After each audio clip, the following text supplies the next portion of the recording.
Hi there! I'm Nadira Jamal, hostess of the Belly Dance Geek Clubhouse, and welcome to this special interview series with my fellow instructors at the 2014 Las Vegas Belly Dance Intensive. The LVBDI will be held September 4th through 7th at the Flamingo Hotel and Casino in Las Vegas. To learn more about the intensive or to register, visit bellydanceintensive.com. My guest today is Alia Thabit, who will be teaching Creating KickAss Choreographies. An Arab American and Vermont juried artist with 4 decades of experience, Alia champions creativity and self-expression grounded in traditional Oriental dance values.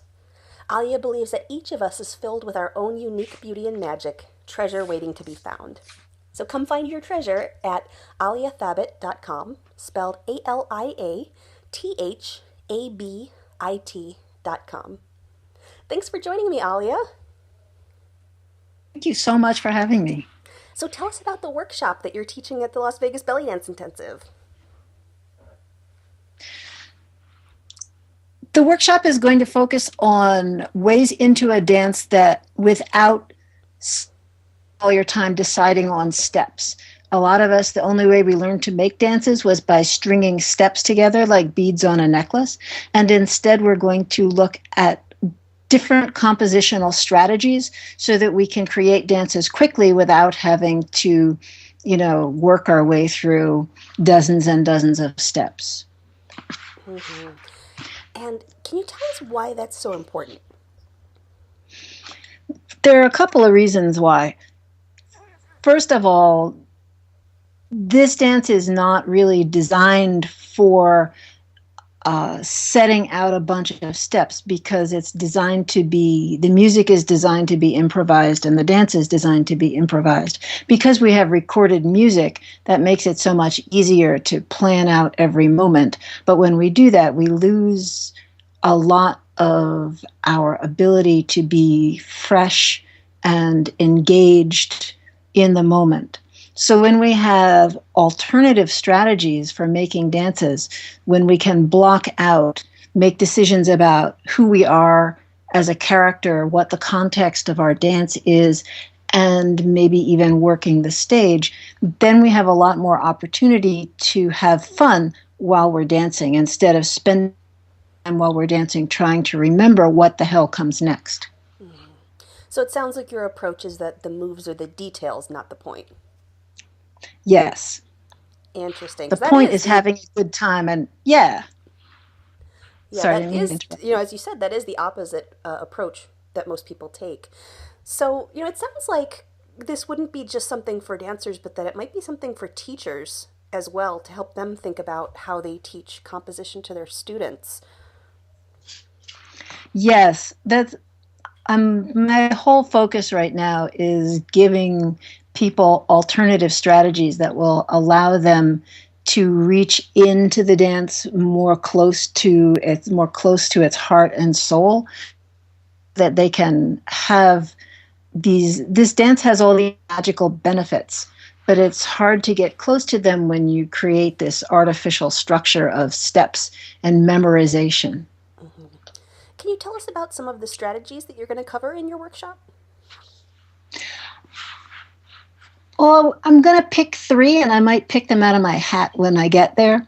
But the 3 that I'm likely to work on is character and scenario and stage design.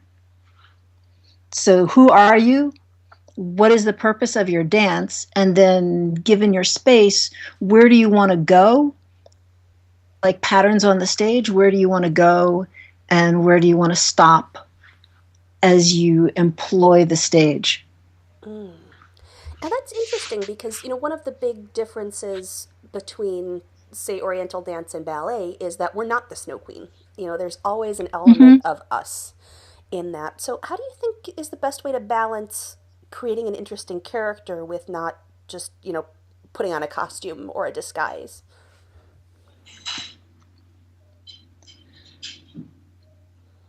Because we work so much with recorded music, we have options that we don't have when we are working, say, live with a band. Most of us don't have any opportunity to work live with a band. And so we're working to recorded music, and the recorded music is the same every time. So we don't have the same opportunities as we have with live music. So it helps us sometimes to add a little bit of stuff to give us some things to play with when we're on stage. Because we don't have the improvisational decorations to engage us, so we can make some just little extra things for ourselves. The songs all have these built-in emotional timbres, and a story, a narrative, is a string of emotional points.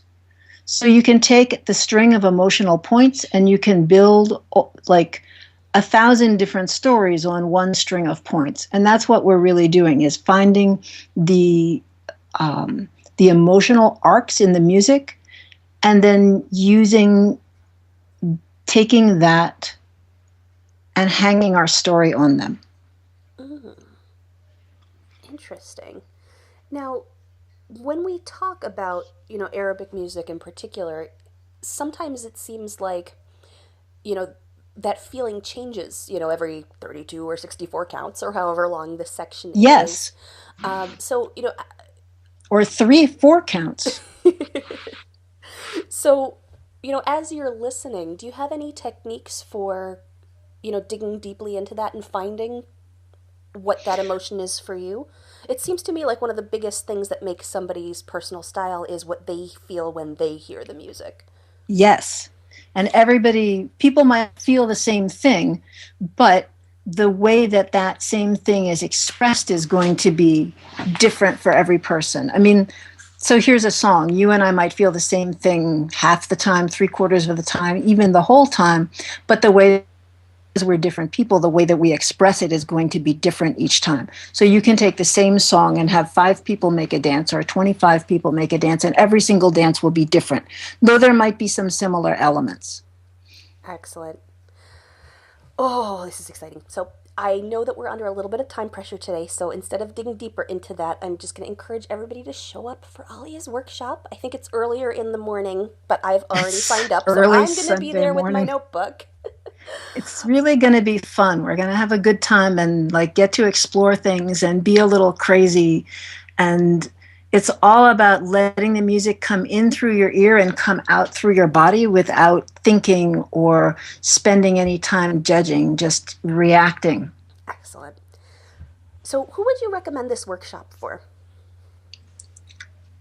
I'm pitching it so that it's suitable to all different kinds of dancers, whether people are dancing traditional sorts of dance or fusion sorts of dance, because everybody is going to this is very conceptual information, and everyone can take it and apply it to their own dance, their own style, and their own needs. And in that same way, it's suitable to a range of abilities. Like teachers can take this home and use it in their classes. Dancers can take this and use it in their own compositions. I know a lot of people also they're afraid to make their own dances because they don't feel like they know the principles. So this is like a really quick, down and dirty, here's how you can make your own dance in a hurry and have something, boom, 5 minutes, you're done. Mm-hmm. And, I know that there is a beginner track at the Las Vegas Belly Dance Intensive, and, from what I know of your work, and I have a little bit of background information on Alia's stuff, because she and I communicate outside of this. But, I happen to know that this kind of conceptual stuff is stuff that a beginner could start using. Even if your technique isn't there and ready to support you expressing all of this stuff yet, you can start planting these seeds and working with these ideas, and it will all just flower together.